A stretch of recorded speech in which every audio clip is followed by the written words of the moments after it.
So guys, I am gonna start on this vice.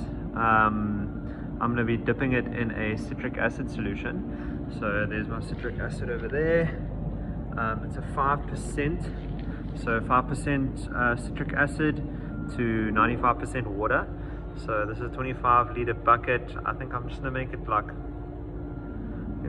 it with 20 liters, just so that it has space to rise when I submerge the vice and whatever other parts I decide to submerge here.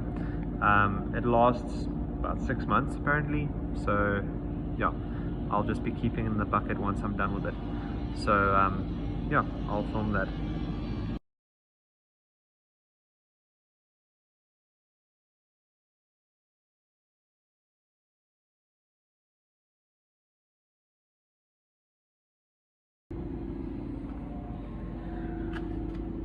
So as you can see, it's not fully submerged, but it's okay because I'll just flip it around tomorrow or the next day, and then I'll just submerge the front part of it. Cool.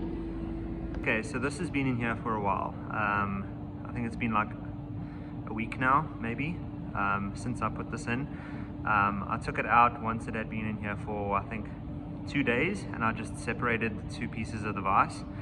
And then I flipped this part around and I put the jaw in, and then obviously I submerged that. So I'll just show you now. I'm going to pull it out, just wire brush it a little bit.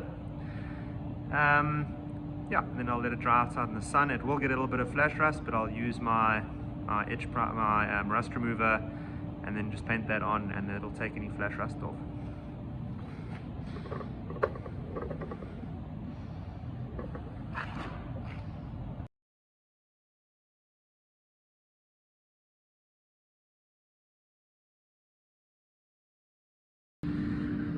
Okay, so I thought I'd just video this quickly before it gets any flash rust on it. That is the finish. You can see there where it was sticking out a little bit and it didn't remove the rust, but I'm not too worried about that. Good finish.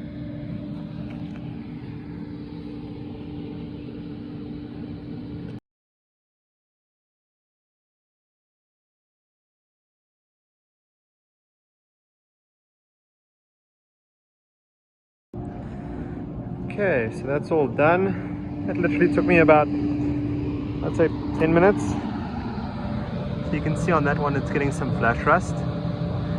That's not an issue. And then that's how that came out, really nice. You can see there, obviously that's where I dipped it in at first. And then I turned the whole thing upside down. So that obviously has become a little bit rusty. Can't really see nicely there, but yeah, really nice, clean metal.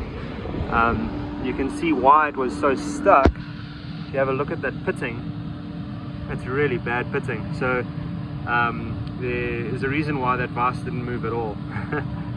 But this got it nice and loose.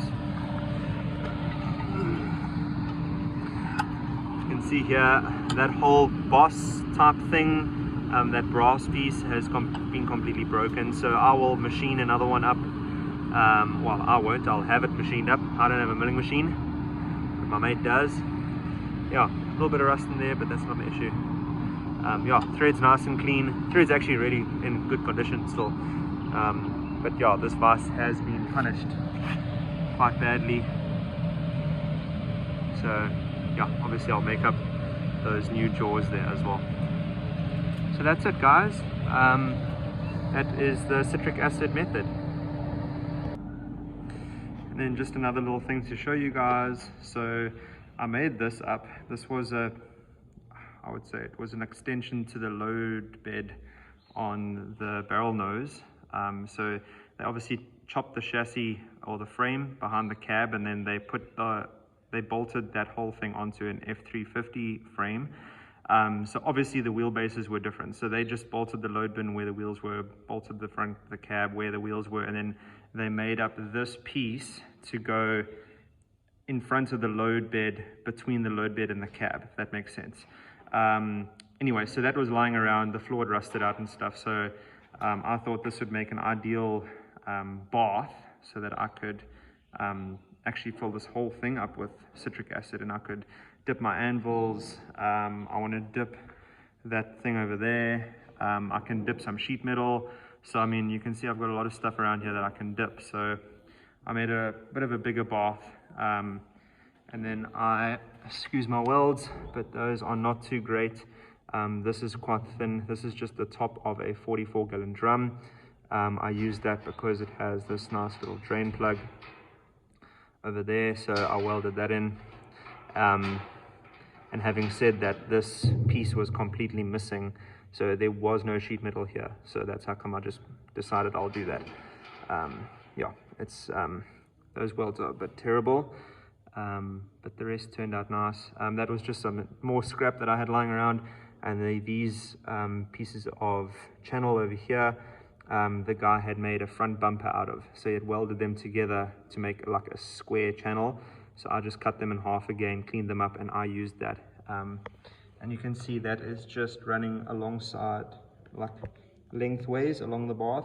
And all that does is it just keeps this whole bath off the ground, so that I can get my pallet jack underneath it and pick it up and move it wherever I want. The idea is obviously this is going to hold 300 liters of citric acid solution. So 300 liters, I don't know how many gallons that is. Yeah, more than 44 gallons. Yeah, so it'll be more than 44 gallons of citric acid solution. This is obviously not going to be too waterproof, so I'm going to take this in and get it bin lined.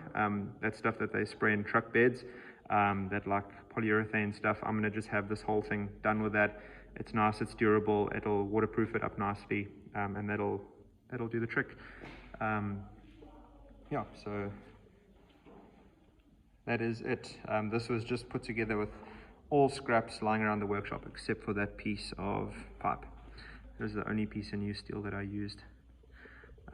Yeah, that at the bottom there, that's 3mm plate.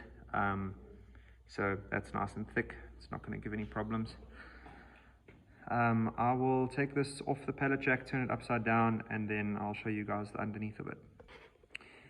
Okay, so as I said before, this is made out of scraps, so yeah, you must forgive me for these type of things. And yeah, I mean, the finish is not great at all, but it will do the job. So that's the underside of it. You can see there, those welds are fairly good. Yeah, this piece of 3mm plate was about 16 millimeters too narrow for the inside of this tub or the inside of this box. So all I did is, because I wanted to use scraps, I didn't want to use new sheet metal, I just put an 8mm round bar. So I welded the 8mm round bar onto this piece of sheet metal, and then I welded this piece of 3mm sheet metal to the 8mm round bar. And that's how I got away with a piece of sheet metal that was too narrow. Like I said, I mean, I wouldn't do this on a car or anything like that, but this is a tank. It's going to be bin lined, so yeah, it really just has to do the job. It doesn't have to look pretty. So there you have it.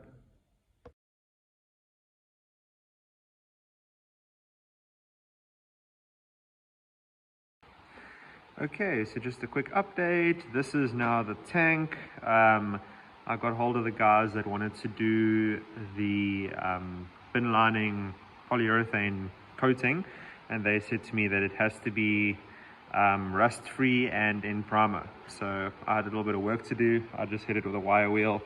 Yeah, and then I just put some matte black etch prime on it, so that is now ready to get polyurethane coated in the inside.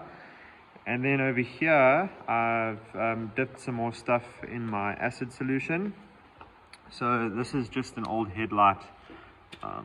It's just one of the old 1930s 1940s headlights. I'll probably never use them. They're like oval shaped, but they're quite cool. But they were very, very badly rusted. As you can see there, I mean, it's rusted right through in some places. So I just wanted to show you guys how, sorry about that camera work. just how well this works. So there's another one yeah, this was a pair, so there's its other partner. I'll pull this out now and I'll show you guys.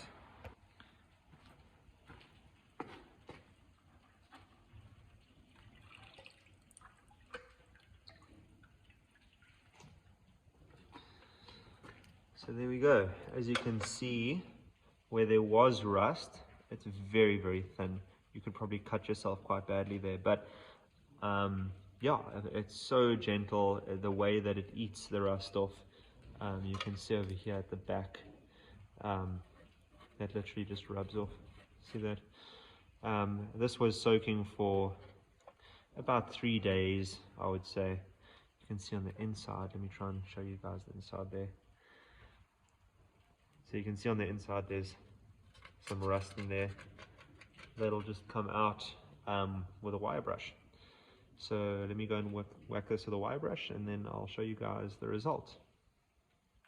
Okay, so I've just flipped the camera around so that the light is facing on this piece. But check how thin that steel is. If you had to sandblast this or any type of blasting, it would have just destroyed this piece. Not that this is usable, but I mean it might make a nice wall hanger or something like that. Yeah, so maybe some of the rat rod guys would like it. I have a few rat rod friends. They might actually try and use this, make it look like their car is beat to shit, you know. But yeah, amazing. I mean, look inside there, you can see where all that deep pitting was. That's now come out, and there's just holes everywhere. But the steel is so thin. I mean, you could cut yourself there. But yeah, that is just to show you how it works. The citric acid works really quick in the bigger picture. I mean, it takes like 3 days to do this. And yeah, it's really gentle. I mean, that's so thin over there. It's like paper. Well, not as flexible as paper, but it's paper thin, you know. But yeah, so I'm really stoked with the way that came out.